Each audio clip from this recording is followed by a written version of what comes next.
Abra sua Bíblia comigo então no livro de Gálatas, capítulo 5.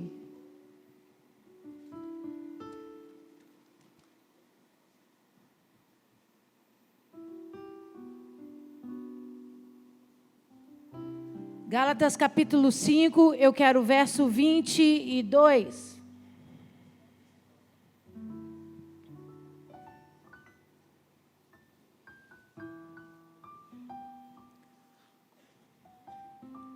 Você achou? Mas o fruto do Espírito é amor, alegria, paz, longanimidade, benignidade, bondade, fidelidade, mansidão, domínio próprio. Contra essas coisas não há lei. Feche os seus olhos, abaixe a sua cabeça. Poderoso Deus, em nome de Jesus, estamos essa noite reunidos para crescer em Ti, para experimentarmos do poder da Tua palavra e tudo aquilo que nele há. Por isso eu me coloco atrás da cruz de Cristo, a sombra do Onipotente. Eu te peço, toma esse altar que é Teu de honra e direito, ministra sobre nós, para a glória do Teu nome, no nome poderoso de Jesus. Amém, amém, amém. Você pode aplaudir ao Senhor, a Ele a honra, a glória e o louvor para sempre, aleluia. Então, nessa campanha, nós estamos estudando cada culto, um pedacinho desse fruto tão importante. Um fruto que é entregue àqueles que decidiram nascer de novo em Cristo Jesus. Quantos nasceram de novo em Cristo Jesus? Deus dá presente aos seus filhos. Deus estabelece herança sobre os seus filhos. Mas existem algumas coisas específicas na Bíblia Sagrada que são para aqueles que o buscam, que são para aqueles que se submetem em obediência e são para aqueles que esperam no Senhor. E experimentar desse fruto do Espírito é uma característica desse grupo de pessoas. Pessoas que vão investir na sua vida espiritual, na sua comunhão, na obediência, no serviço a Deus. E vão receber, através do desenvolvimento dessa vida espiritual, um fruto poderoso. Onde dentro dele 9 virtudes que transformam a vida do homem, que levam o homem a uma estatura de maturidade que gera orgulho diante de Deus, né? Uma estatura de transformação, onde Deus pode nos usar como essa nuvem de testemunha que a diaconisa Débora disse, um divisor de água na vida do ímpio, né? Porque à medida que você convive com pessoas que tem comportamentos diferenciados, posicionamentos diferenciados, de alguma forma isso começa a nos inspirar, a nos fazer, né, observar. Eu não sei você, mas todas as vezes que eu passo a caminhar com pessoas que manifestam características ou qualificações diferenciadas da que eu vivo, isso desperta em mim 2 situações. A primeira é a observação. Porque eu começo a observar o comportamento, as atitudes, e aí dentro dessa visão, nós vamos entender se essa prática é positiva ou não. Se isso tem gerado vida ou morte. Se isso tem trazido resultado ou é só fachada ou aparência.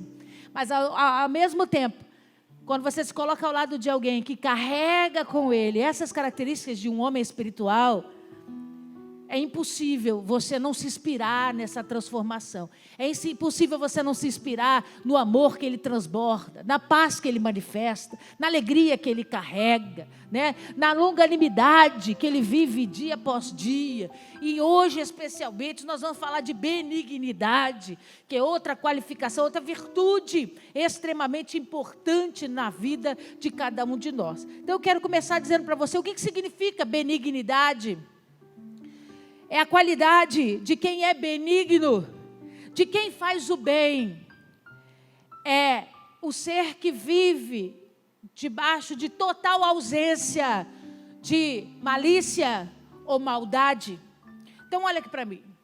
Então nós vamos começar a falar hoje de uma característica que faz o homem praticar o bem. E esse bem, né, o termo benignidade é uma expressão, um sentimento que é gerado dentro de nós antes de ser manifestado. Pergunta para mim, por quê, pastora? Porque a benignidade é onde o bem começa e a bondade é a ação da benignidade. Então, primeiro vem o sentimento, Primeiro vem uma escolha, primeiro vem uma decisão. Eu vou fazer o bem.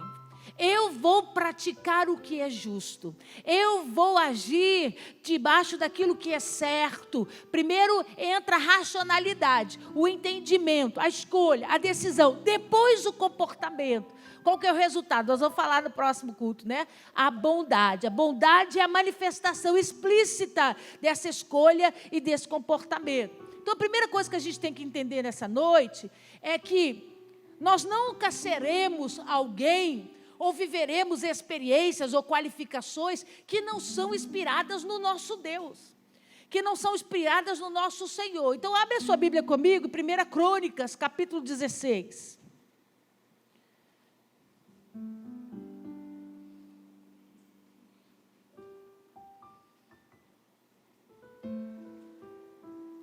Verso 34.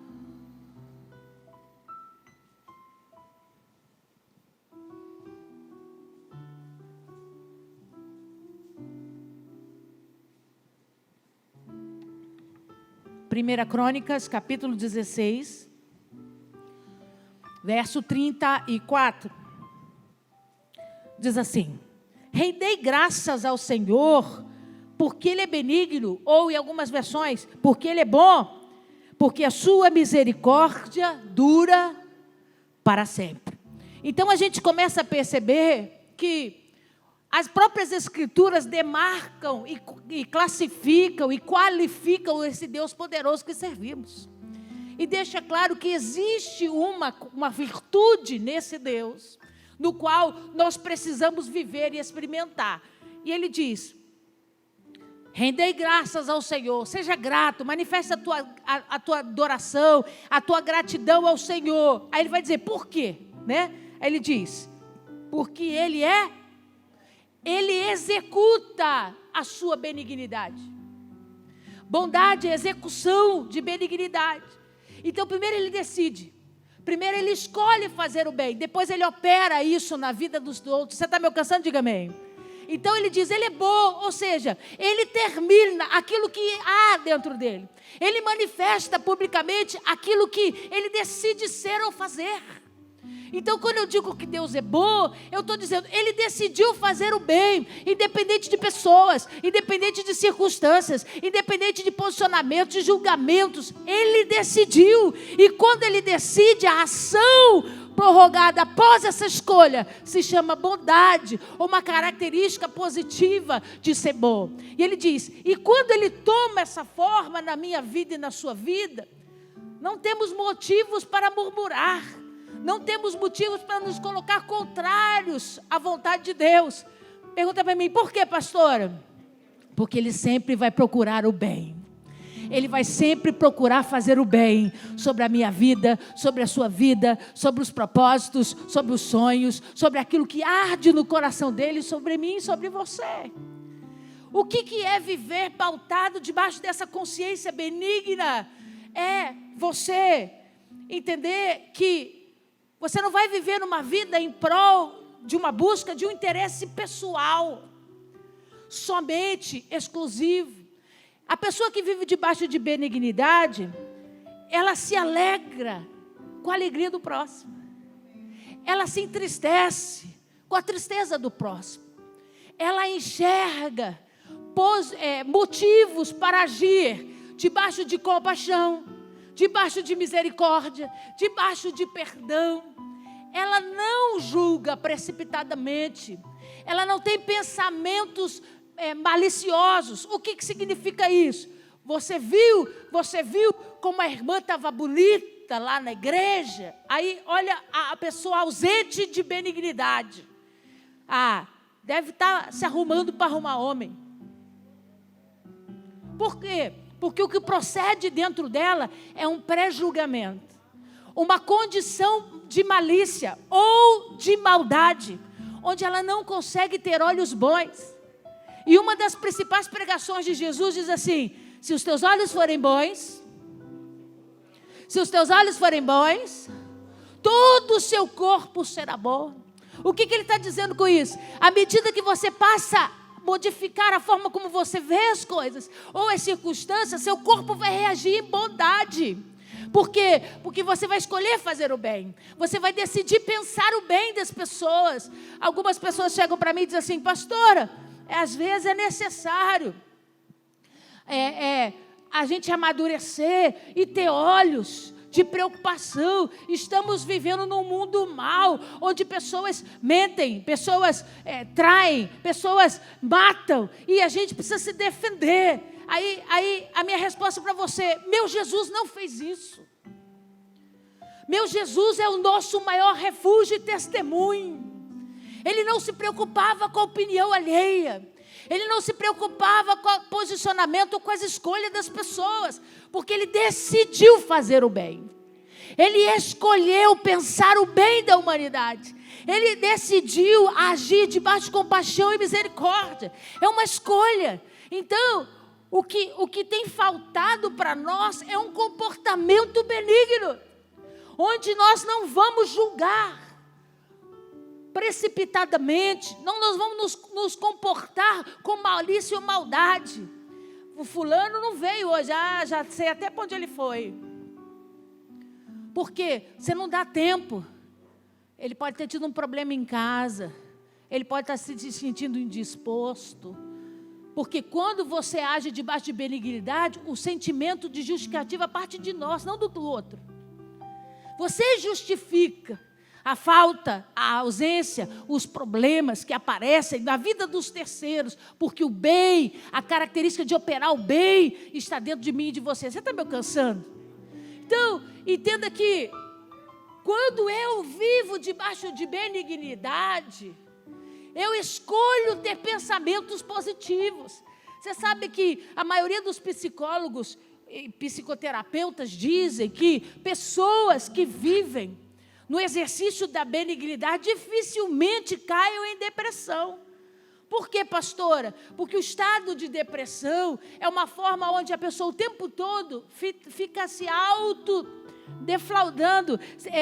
Ela fica o tempo todo trazendo motivos contrários à sua melhora, ao seu bem-estar. Então ela diz: eu não vou melhorar, eu vou passar mal, eu vou me sentir dessa forma. Por quê? Porque o pensamento de fazer o bem, o pensamento de desejar o bem não consegue ter espaço. Então, ao invés de sair uma palavra positiva de vai dar tudo certo, Deus vai fazer, não, o princípio da maldade, né? Ou o princípio de uma palavra negativa ou contrária a fazer o bem, acaba afetando a sua alma. Você está me entendendo? Então, a manifestação da benignidade serve para manifestar e serve para ter consciência, para falar. Você pensa o bem das pessoas e você provoca esse bem para as pessoas. Então, quando Deus é o nosso maior exemplo de benignidade, eu não preciso me preocupar com o juízo de alguém. Deixa de ser trouxa. Você já ajudou uma, você já ajudou duas, a pessoa continua do erro. Qual que é o seu papel? Eu decidi fazer o bem. Se ela está me usando, quem vai julgá-la é o Senhor. Quem vai pesar a mão é o Senhor. Qual que é o meu papel? Pensar o bem, fazer o bem, me comportar debaixo de compaixão, de misericórdia, de perdão. Porque é assim que funciona. Vamos ver. Bota aí para mim, Felipe. Eu escolhi algumas definições de benignidade para você ver. Benignidade é uma forma de amor compassivo e misericordioso. É a virtude que nos dá condições de sermos gentis para com os outros, expressando ternura, compaixão e brandura. Põe o outro para mim. O que é benignidade? Benignidade é sentir o bem. Diga, é sentir o bem. Então entende que passa pelas suas emoções, passa pelos seus sentidos. Você precisa decidir viver essa experiência.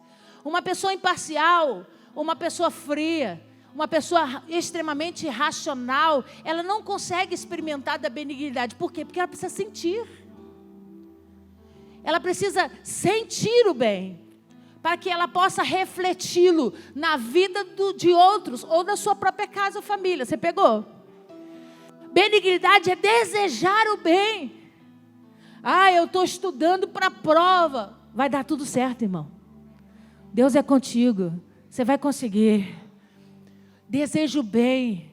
Mas o fulano começou ontem, já está passando na minha frente. Deus te abençoe, Deus é contigo. Tudo que vem de Deus é bom para nós. E se Deus está no controle, vai dar certo. Sentir o bem, desejar o bem, é prática de quem age debaixo de benignidade. E por último eu botei, benignidade é o oposto da malícia, da maldade. Então, eu não prejulgo, ou eu não condiciono planos mirabolantes na minha cabeça. Sabe por que ela fez isso? Por causa disso. Tenho certeza. Por quê? Porque o que arde dentro é um princípio de malícia, de maldade, não de benignidade. As pessoas julgam você pelo que você faz, sem questionar a você por que você fez. Porque para elas não importa a sua opinião. Elas já te julgaram pelo que elas entendem e o que elas acham. E foi exatamente isso que Jesus fez. Jesus viveu uma vida secular, onde ele não se deixava abalar pelos comentários. Os religiosos diziam que ele expulsava demônio por demônios. Os seus próprios discípulos, por muitas vezes, se precipitaram em palavras. Mas ele continuou desejando fazer o bem, porque a opinião dos outros, o comportamento dos outros, não podia mudar quem ele era. Então, deixa eu quebrar um paradigma nessa noite. Você me dá liberdade para falar em nome de Jesus? O mundo não tem poder de influenciar ou de agir sobre você na condição de que todo mundo age dessa forma. O mundo é dessa forma. Não, queridos. Jesus viveu contra o mundo. E se posicionou contra o mundo. Nós podemos ser uma geração que pratica o bem, sim. Nós podemos fazer diferença, sim, aonde estivermos. Pastora, mas ninguém vive isso. Eu vou viver isso. Quantos aqui vão viver isso? Em nome de Jesus. Não importa o que a sociedade diga. Não importa o que as pessoas dizem. Nós decidimos fazer o bem. Praticar o bem. Sentir o bem. Fazer o bem sobre a vida das pessoas. E eu quero... Tem mais uma, Felipe? Benignidade é uma forma de amor compassivo e misericordioso. Nos faz mais gentis e passamos a expressar mais a ternura e compaixão. Deus muda seu relacionamento com outras pessoas, ajudando você a ser menos insensível e mais amável. O benigno, ele se coloca no lugar do outro. Ele sente a dor do outro. Por mais que ele não tenha vivido, por mais que ele não tenha experimentado, ele diz, eu imagino como deve estar doendo. Você pode contar com a minha ajuda. Você pode contar com a minha oração. Você pode contar, com as minhas mãos, o que eu puder fazer. Eu estou aqui para praticar o bem e para operar o bem sobre a vida de outras pessoas. Vai lá comigo, por favor, em 1 Pedro, capítulo 3. Vamos entender o que Deus faz na vida de alguém que opera debaixo dessa virtude. 1 Pedro, capítulo 3.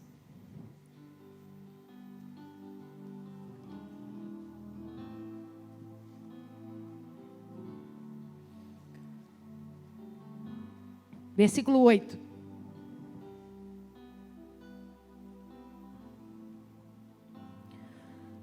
Pedro 3, 8. Finalmente, sede todos de igual ânimo, compadecidos fraternalmente, amigos, misericordiosos e humildes, não pagando mal por mal ou injúria por injúria, antes pelo contrário, bem dizendo, pois para isso mesmo fostes chamados, a fim de receberdes, o que está escrito aí? A fim de receberdes bênçãos por herança.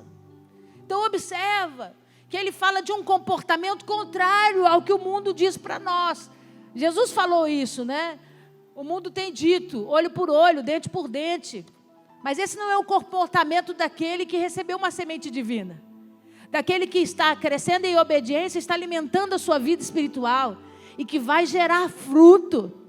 Fruto que carrega sobre ele responsabilidade e virtudes poderosas. Ele diz, nós não podemos ser comparados às sementes desse mundo ou dessa terra. Nós precisamos fazer diferença. Ele começa a relatar isso, ele diz: finalmente, sejam todos de igual ânimo. Ou seja, vamos ser todo mundo debaixo de longanimidade. Ter paciência, compadecidos fraternalmente, amigos, misericordiosos, humildes, não pagando mal com mal, ou injúria por injúria. Antes, pelo contrário, bem... O que está escrito aí? Bem dizendo, ou seja, decidindo praticar o bem. Não importa, amigo, não importa quem seja, porque quem faz o bem não olha quem. Quem pratica o bem não escolhe. É para fazer o bem? É para fazer o bem. E o texto diz para nós, tudo isso gera em nós uma escolha de comportamento diferenciado para que Deus possa derramar bênçãos e nos entregar bênçãos como herança. Muitas pessoas brigam por herança nesse país, né, na vida, buscando imóveis, carros, terrenos, né? Na verdade, Deus está dizendo, eu posso deixar bênção como herança sobre a vida de vocês. Debaixo desse nível de transformação e desse comportamento, isso pode vir de uma forma gloriosa, transformadora e realmente gerar frutos sobre a sua vida. Então, vamos entender que a longanimidade, a benignidade, ela vai trabalhar em cima de 3 pilares. Diga comigo, 3 pilares. Compaixão, repete aí, compaixão, misericórdia e perdão. Em cima desses 3 pilares, a benignidade opera. Eu posso entender que a pessoa não está vivendo ou tendo uma vida consoante, que seja digna de receber qualquer coisa. Mas diante da necessidade, a compaixão opera. Diante de um erro, a misericórdia opera. E diante de um estado de negação contrária à palavra, com um comportamento contrário àquilo que a gente acredita, o perdão opera. E em cima desses 3 pilares, Deus nos dá condições de manifestarmos a benignidade. Então, se não conseguimos hoje, olha para mim um minutinho, se não conseguimos hoje viver debaixo de benignidade, é porque está faltando compaixão, está faltando misericórdia, está faltando perdão. Tem alguém aí essa noite? Porque esses 3 pilares é que governam a nossa vida a tomar uma decisão de fazer o bem. Quando estamos ausentes na nossa vida, a ausência desses 3 pilares, a benignidade não chega.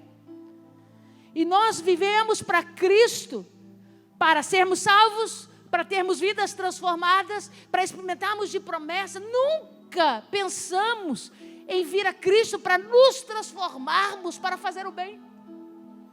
Porque na condição do encontro com Cristo, o eu vem primeiro.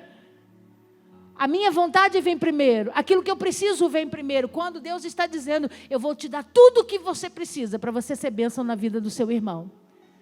Porque amar a Deus sobre todas as coisas é o primeiro, mas o segundo é amar o teu próximo como a ti mesmo.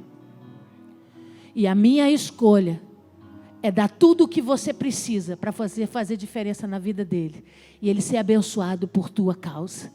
Sabe por que Deus está tocando em você? Sabe por que Deus está incomodando você para mudar? Porque Ele precisa usar você como canal para abençoar a vida dos seus irmãos. Para você fazer o bem, para o bem chegar onde Ele precisa. Pessoas serem tocadas de compaixão e agirem em prol do outro. Pessoas serem trabalhadas debaixo de misericórdia e alcançarem os feridos, os doentes, aqueles que estão abandonados. Homens e mulheres decidirem manifestar perdão e passarem por cima de coisas e situações para cumprir o propósito de Deus sobre a terra. Essa é a expectativa de Deus sobre nós. Tem alguém aí? E impossível falar desses 3 pilares sem falar de Jesus. Vai lá comigo em Mateus.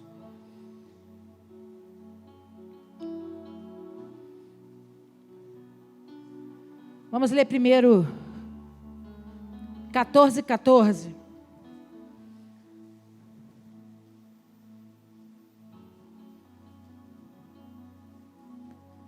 Mateus 14:14.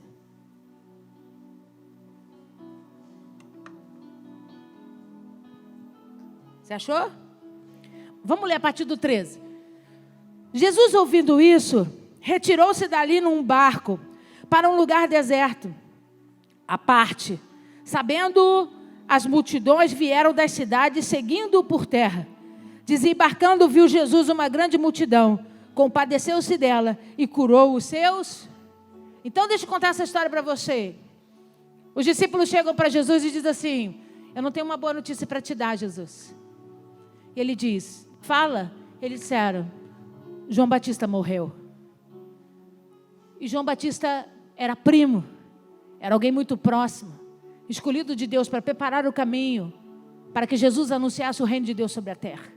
É óbvio que Jesus ficou abalado.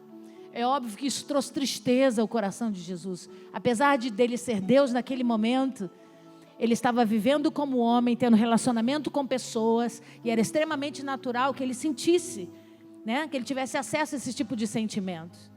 Então a Bíblia vai dizer para nós no versículo 13 que ele pega o barco, viaja e escolhe um lugar para ficar sozinho.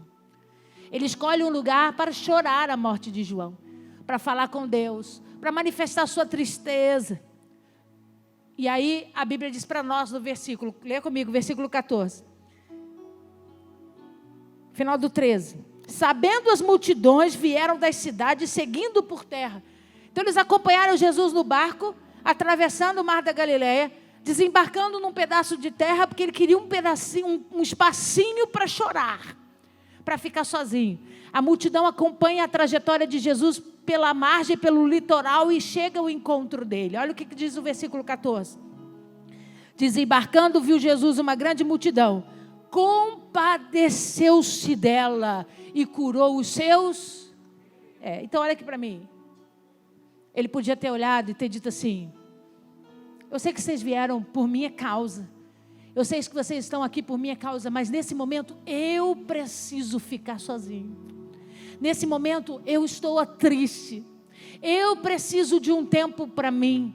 Mas a Bíblia diz para nós que quando ele olha aquela multidão, o seu coração é tomado de compaixão, e quando a compaixão entra, a benignidade tem que sair.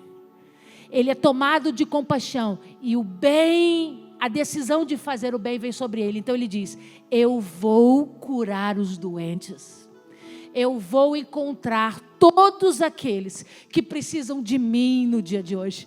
E ele vai ao encontro deles e vai liberando uma palavra de cura, vai tocando os enfermos e eles são curados. Uma multidão foi curada naquele dia por conta da compaixão que operou dentro de Jesus, ligou um dispositivo dentro de Jesus, que é operar o bem, independente de circunstâncias, independente de sentimentos, independente de vontades, independente das emoções. A compaixão entrou, o botão da benignidade ligou, e ele começa a fazer o bem sobre a vida daquelas pessoas.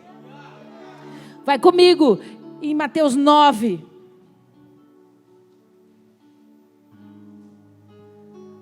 Verso 35.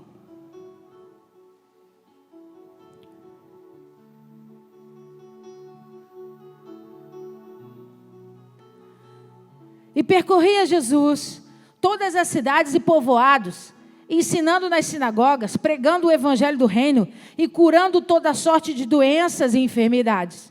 Vendo ele as multidões, compadeceu-se delas, porque estavam aflitas e exaustas como ovelha que não tem pastor. Então se dirigiu a seus discípulos: a seara na verdade é grande, mas os trabalhadores são poucos. Rogai, pois, o Senhor da seara que mande trabalhadores para a sua terra. Observa que mais uma vez, ele veio para anunciar as obras, ele veio para cumprir propósitos, fazer curas, estabelecer a cura de enfermidades. Veio por causa da compaixão. Veio porque o nosso Deus é benigno. Quem garante a você que aquelas pessoas mereciam a cura? Quem garante a você que aquelas pessoas estavam buscando Jesus pelo que ele era, não pelo que ele podia promover, mas movido de compaixão ele deu, movido de compaixão ele operou, movido de compaixão, ele entregou virtude de cura sobre a vida daquelas pessoas. Por quê? Porque elas mereciam? Não, porque ele opera debaixo de benignidade. Ele faz debaixo de benignidade. Então deixa eu falar para você nessa noite, na autoridade do nome de Jesus. Você não segue a um Deus cruel. Você não segue a um Deus que te pune. Você segue um Deus que te corrige porque é Pai. Você segue um Deus que te põe limites porque Ele não quer que você tropece e caia. Mas Ele é movido de compaixão. Ele é movido de misericórdia e de perdão. E por causa desses pilares, Ele sempre acaba operando bem, independente se você merece ou não. Vira para esse irmão que está ao seu lado e diga para ele: tem coisas que Ele fez na sua vida que você não merecia, mas Ele fez, porque Ele age debaixo de benignidade. Você entendeu? Diga amém. Então, amigo, se o meu Deus faz isso por mim todos os dias, se o meu Deus olha para mim e diz: meu Deus, lá está minha filha fazendo troço errado de novo, oh meu Pai eterno, e age na minha vida debaixo de compaixão, de misericórdia, me abençoando, cuidando de mim, me preservando, por que você não vai agir da mesma forma? Por que você não vai manifestar da mesma forma como o teu Deus faz sobre a sua vida? Nosso Deus tem operado em nós debaixo de compaixão e misericórdia. Quantos aqui já deviam ter morrido? Quantos aqui foram alcançados debaixo de livramento por causa de um instante de segundo? A sua vida podia ter sido retirada de você, mas Ele olhou para você com compaixão e a benignidade ligou dentro dele e disse: eu quero fazer o bem, eu quero livrar, eu quero cuidar, eu quero zelar, eu quero abençoar, eu quero fazer o bem. Aleluia.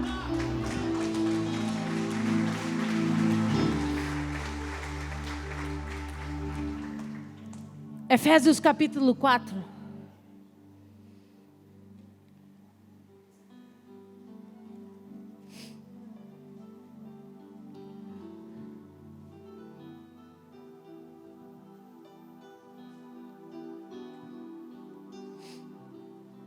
Efésios 4, verso 32.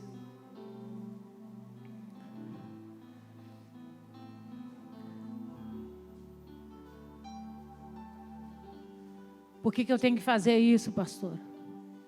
Porque Ele fez primeiro, para mim e para você. Porque eu não posso pregar um Cristo que eu não vivo. Porque eu não posso anunciar as obras de um Cristo que não tem poder de transformar a mim. Quando eu prego Jesus e manifesto sobre a vida das pessoas as qualificações desse Jesus, eu tenho que ser a primeira pessoa a dizer: eu aprendi com Ele. Ele me ensinou a ser. Eu estou no processo, eu estou caminhando, mas Ele tem me ensinado a ser. A nossa inspiração não pode vir de outro lugar a não ser da Bíblia Sagrada. A gente precisa olhar para Ele e entender. Amigo, eu não sei como é que funciona a sua cabeça, eu já vou ler o texto.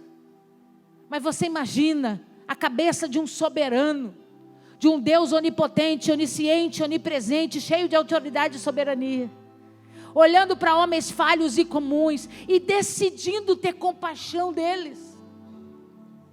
Ele olha para Judas naquele jardim do Getsêmani e espera Judas chegar próximo dele, beijar o rosto dele. Ele olha nos olhos e diz: amigo. Ele podia ter dado ordem ao céu, e muitos de nós daríamos. Que uma legião, que 7 legiões desçam do céu agora e façam justiças e juízos sobre mim. Mas ele olha para Judas e ele age de compaixão. Ele diz: você já fez o que tinha que fazer, Judas? Então segue o teu caminho. A compaixão transforma comportamentos. A execução da benignidade transforma comportamentos. Ele entra dentro do templo, a maior referência religiosa daquela época. E os religiosos debocham dele. Dizem que ele prega coisas que não está escrito na Bíblia, que ele é um herege, fundamentalista. E ele olha para eles. E ele sabe que a obra que ele vai fazer mais lá na frente também pode alcançar aqueles homens doentes e religiosos.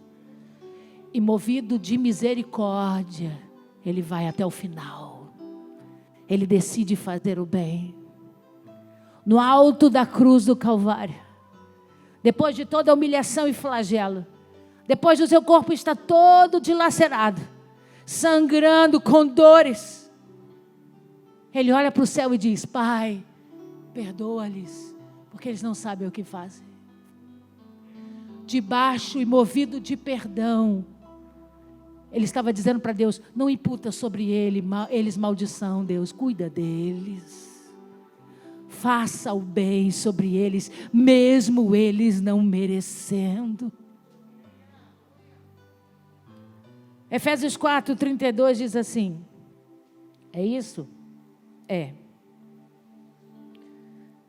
Antes, sede uns para com os outros benignos, compassivos, perdoando-vos uns aos outros, como também Deus, em Cristo, vos perdoou. Pastora, por que eu tenho que fazer? Porque Deus fez primeiro. Por que eu tenho que agir dessa forma, pastora? Pastor, eu sou perseguida, eu sou humilhada, eu sou envergonhada, as pessoas falam de mim, as pessoas me criticam, as pessoas me julgam, eu sofro, e a senhora ainda diz que eu tenho que fazer o bem a elas? Sim! Porque se existe um pedaço do fruto plantado no Espírito, ele tem que transformar a sua alma, tem que transformar o seu caráter, o seu comportamento e fazer de você semelhante àquele que te criou. Em momentos de dor, em momentos de perseguição, em momentos de angústia, que Deus vai querer ver essas virtudes do fruto na sua vida. Quando tudo está bem, é fácil manifestar alegria. Quando tudo está bem, é fácil manifestar paz. É fácil manifestar amor. Mas é na tribulação que Deus olha e diz: cadê a tua longanimidade? Cadê a tua escolha de fazer o bem? Não se justifica, não busca os seus próprios interesses, age debaixo de compaixão, perdão e misericórdia. Foi para isso que eu te chamei. Pastora, como é que eu vou viver isso na minha vida? Vai lá comigo, em 1 Pedro mais uma vez, só que agora capítulo 2.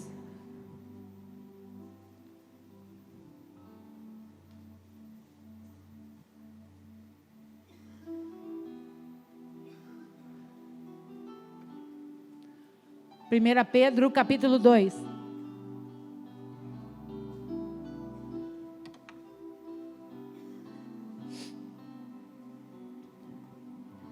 Verso 9. Você achou? Diga amém. Vós, porém, sois raça eleita, sacerdócio real, nação santa, povo de propriedade exclusiva de Deus, a fim de proclamardes as virtudes daquele que vos chamou das trevas para a maravilhosa luz.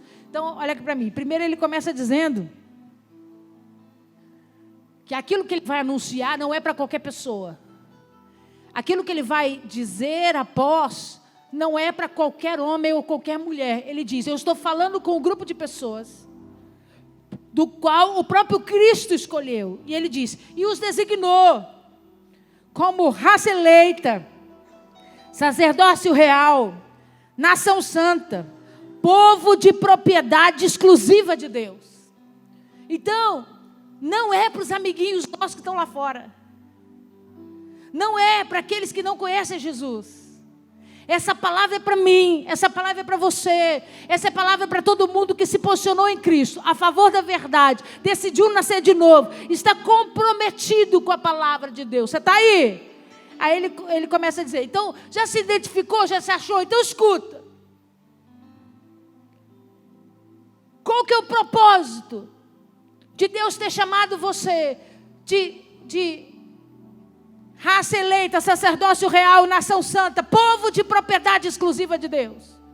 Aí ele diz: a fim, diga a fim, de proclamar as virtudes daquele que vos chamou das trevas para a maravilhosa luz.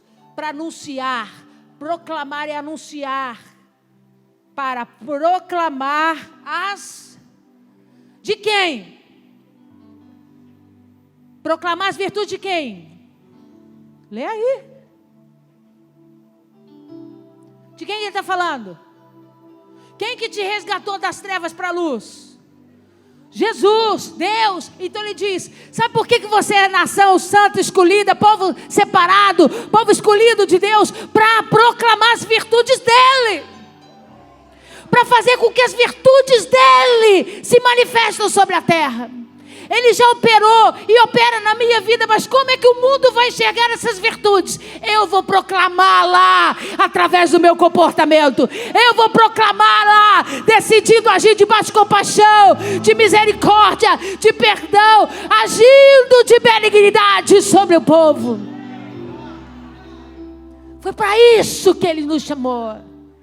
Ele não chamou você de nação santa, eleita, sacerdócio real, propriedade exclusiva de Deus, só para te abençoar, só para entregar para você os teus caprichos, os teus sonhos, aquilo que arde dentro do seu coração. Não! Ele precisa que sejamos a sua boca sobre a terra. Mas não é uma boca que fala, é uma boca que testemunha. Porque, bota para mim, Felipe, por favor, o último.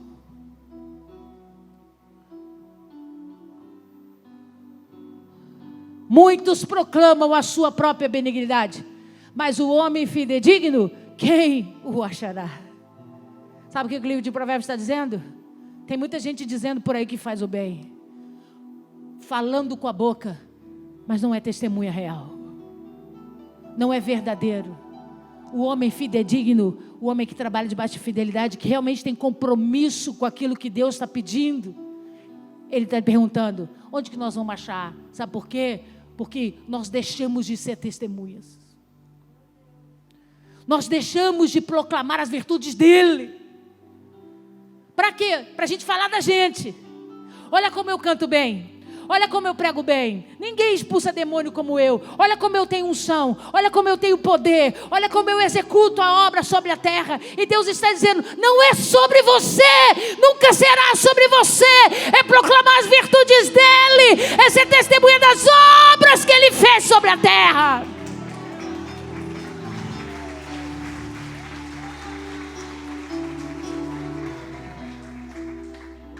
Manifeste amor porque ele te amou. Carregue com você alegria, porque é a alegria dele que é a tua força. Manifeste a paz sobre a terra, porque bem-aventurados são os pacificadores. Trabalhe debaixo de longanimidade, respire fundo. Ele está dizendo, quais são as virtudes deles? É essa que eu quero que vocês proclamem sobre a terra. Sabe por que ele não voltou ainda? Porque nós estamos falando da gente. Nós estamos discutindo teologia. Nós estamos discutindo quem está certo, quem está errado, quem tem poder e quem não tem. Enquanto ele está olhando dizendo assim, cadê os que são propriedade exclusiva de Jesus? Foram levantados para proclamar as minhas virtudes. Cadê a paz? Cadê a alegria? Cadê a longanimidade? Cadê a benignidade? Cadê o amor? Cadê a igreja?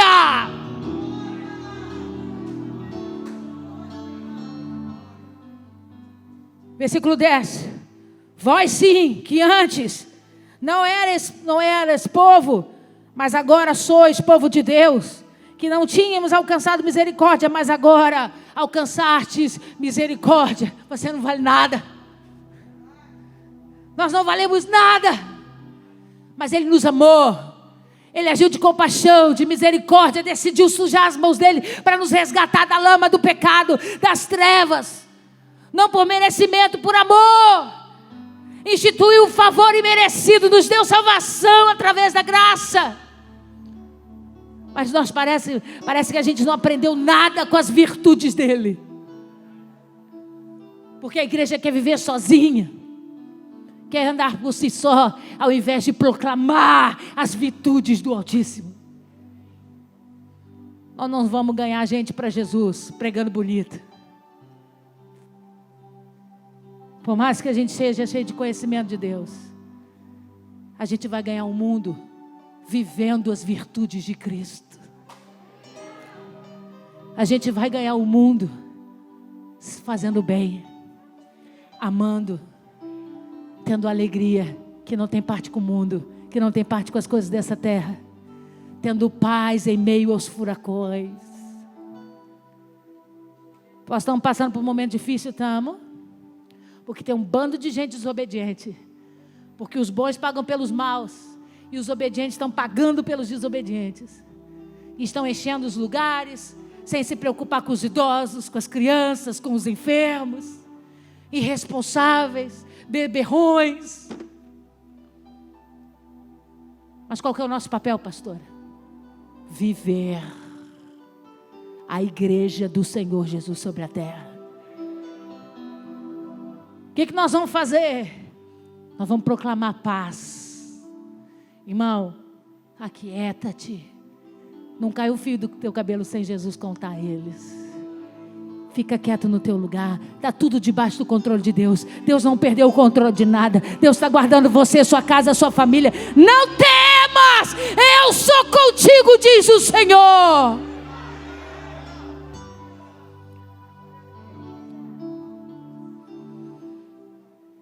Vai lá comigo.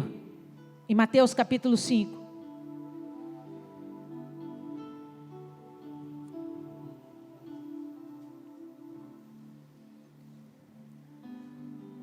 Verso 44.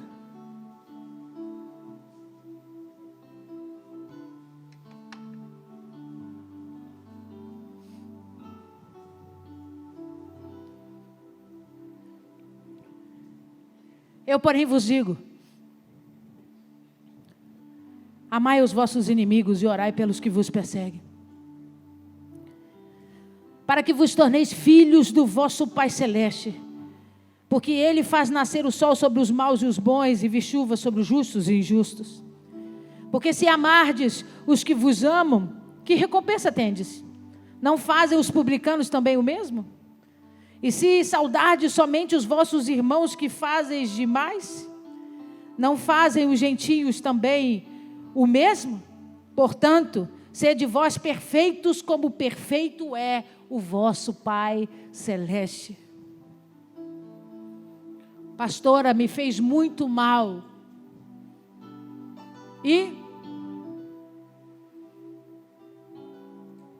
você também já fez muito mal a alguém ou ao próprio Deus.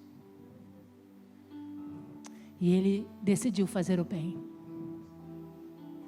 Quando todo mundo dizia: tomara que morra e que vá para o inferno, Ele estendeu a mão e disse: tem uma vida para você, de arrependimento, de transformação, de cura. Vem. Mas eu não sou digno. Eu não te perguntei isso. A minha compaixão, a minha misericórdia, o meu perdão está na frente de todas essas coisas. Vem. E aí Ele diz: para viver a benignidade, você tem que tomar uma decisão de fazer o bem sem escolher. Não é fazer o bem para os seus amigos, não é praticar o bem para aqueles que você ama, é praticar o bem, muitas vezes, aquele que te feriu.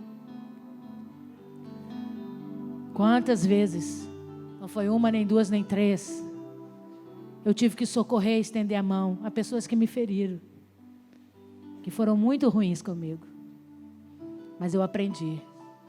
Um dia Ele fez isso por mim. Quem sou eu? Quem sou eu para omitir o socorro, o perdão, a ajuda? Escolha viver a sua vida pautada nesses 3 pilares.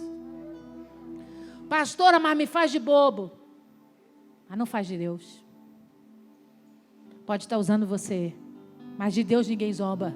Tudo que o homem plantar, certamente ele vai colher. Faça o bem, decida fazer o bem. Eu vou terminar. Separei 3 exemplos para nós, de homens que decidiram ser benignos. Não vou ler o texto não, para não ficar tarde. O primeiro, José.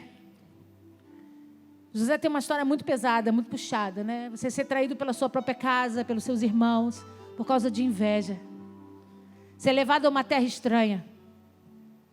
foi preso, foi humilhado. E ele vence numa terra estranha. E de repente o tempo passa, mas ele não muda quem ele é. Ele não deixa de fazer o bem, porque ele carregava mágoas dentro dele. Uma pessoa que sofre dores, normalmente, ela transfere isso para pessoas, ou escolhe culpados para a sua dor. José nunca fez isso. Ele nunca chorou as suas dores para o faraó. Ele nunca contou a sua história triste para as pessoas. Ele sabia que se ele estava ali, Deus tinha um propósito, porque ele conhecia um Deus que faz o bem. E ele governa sobre o Egito, tem uma posição poderosa. E no momento que Deus o presenteia na frente de todos os seus irmãos, ele manifesta o seu perdão publicamente. Ele abraça os seus irmãos, com saudade de quem ficou tantos anos fora. Escolha fazer o bem, independente da circunstância que você já viveu. Escolha fazer o bem, independente das feridas que você experimentou. O posicionamento de José foi testemunho na vida de todos os seus irmãos. Outro grande personagem que fala para nós de benignidade é Davi. A Bíblia vai dizer para nós uma situação muito especial, onde Davi estava fugindo de Saul, Saul debaixo de ódio, movido debaixo de um espírito de perseguição e de ódio. Bota todo o seu exército contra o rei Davi. E o rei Davi tinha fugido para En-Gedi, uma parte no meio do deserto, cheio de cavernas. E Davi entra numa caverna daquela e fica lá quietinho, escondido, com medo do rei Saul. A Bíblia diz que por coincidência ou não, o rei Saul entra naquela caverna junto com alguns dos seus soldados, do seu exército, para esvaziar o ventre. Você entendeu, né? Não precisa falar não, né? E Davi estava ali. E os próprios soldados de Davi disseram: olha Deus te honrando. Olha Deus colocando Saul na tua mão. É hora de você matar Saul e se livrar de toda essa perseguição. Mesmo debaixo de influência, mesmo observando que a situação estava toda a seu favor, o que Davi fez? Ele é ungido do Senhor, eu não posso fazer isso. Ele corta um pedacinho do manto de Saul, para que Saul perceba que ele estava ali, que ele podia ter feito o que ele fez, mas ele não o fez, porque ele agiu debaixo de compaixão. Davi participou de discipulados. Davi frequentava igrejas. Davi tinha uma vida religiosa assídua. Não. O que Davi era? Íntimo de Deus. O que Davi era? Um homem que tinha relacionamento com Deus. Por tantas vezes Deus agiu de benignidade com Davi. Ele aprendeu com Deus que Deus age debaixo de benignidade, compaixão, misericórdia, perdão. Na hora que ele precisou manifestar, ele não lembrou do mundo. De quem ele lembrou, pastora? Daquele que o livrou das trevas para a luz. E ele age debaixo de benignidade com Saul. E por último, eu separei a vida de Estevão, jovem, decidido a proclamar Jesus sobre a terra.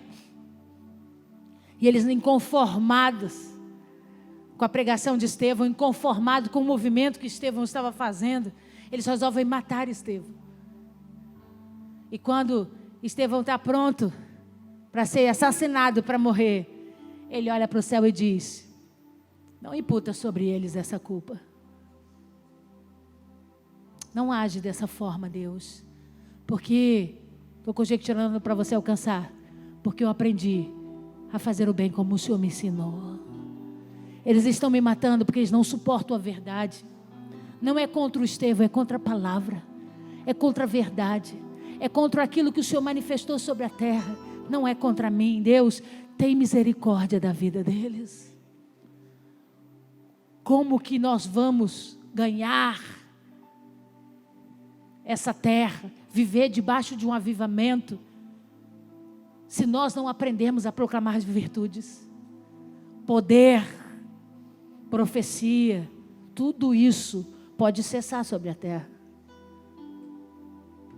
E o nosso testemunho é que vai formar verdadeiramente novas criaturas em Cristo Jesus.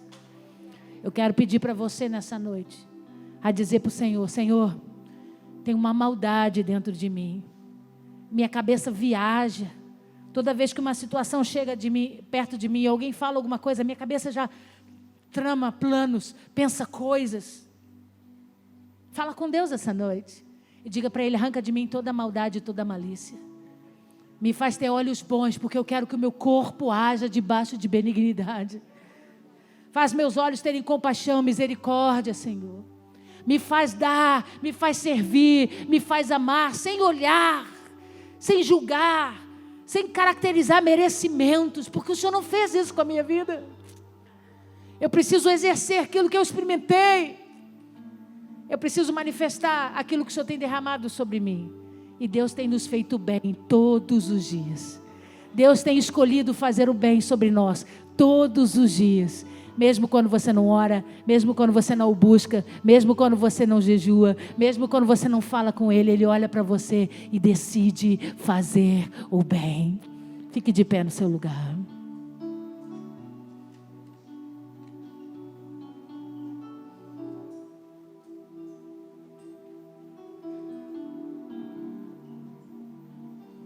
Tem algumas dessas virtudes, dessas 9 virtudes do fruto, que são extremamente importantes na vida de um crente, de um cristão verdadeiro. Mas eu posso falar sem sombra de dúvidas que essa é uma das mais importantes. Fazer o bem é bem diferente do que praticar caridade.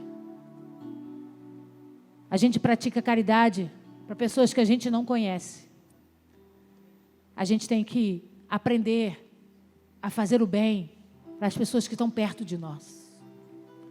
Pastora, a senhora está dizendo que a gente não tem que fazer caridade? Não. Caridade faz parte da vida do cristão. A ajuda mútua, a ajuda ao próximo. Mas o que Deus está pedindo de nós é que a gente execute a benignidade com aquele que está perto. Porque manifestar caridade com o de longe, sem responsabilidade, é fácil. Ele quer que nós começamos a agir debaixo de uma transformação e de um poder tão glorioso que nos vai fazer viver essa benignidade dentro da nossa casa, no meio daqueles que andam conosco, que a gente ama e que a gente não ama, e a gente tem dificuldade de amar. É aí que Deus quer que a gente viva a benignidade. Feche os seus olhos, deixa eu orar por você nessa noite.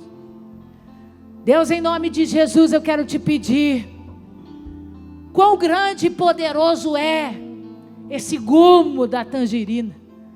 Quão grande e forte é recebermos esse sentimento transformador, pautado em compaixão, misericórdia e perdão, que nos faz mover em benignidade, que nos faz decidir fazer o bem. Senhor, retira de nós toda a razão, todo sentimento de autojustiça, todo sentimento, Senhor, que nos bloqueia e nos impede de agir e de praticar o bem, porque pensamos do outro lado, enxergamos aquele que vai receber e julgamos pelo mérito. O Senhor nunca nos julgou pelo mérito. O favor imerecido nos alcançou. Que essa graça nos ensine a operar debaixo de benignidade. Senhor, nos ajuda a olhar com olhos de compaixão, nos ajuda a olhar com olhos de misericórdia, nos ajuda a olhar com olhos de perdão, Senhor. E assim como Jesus fez infinitamente sobre a terra, nos faz passar por cima dos nossos próprios interesses, por compaixão, por amor, por misericórdia, por perdão. Nos faz viver e experimentar de tudo aquilo que o Senhor tem derramado sobre nós. Queremos receber essa noite essa parte que só o Senhor pode nos dar, no nome poderoso de Jesus. Amém, amém, amém.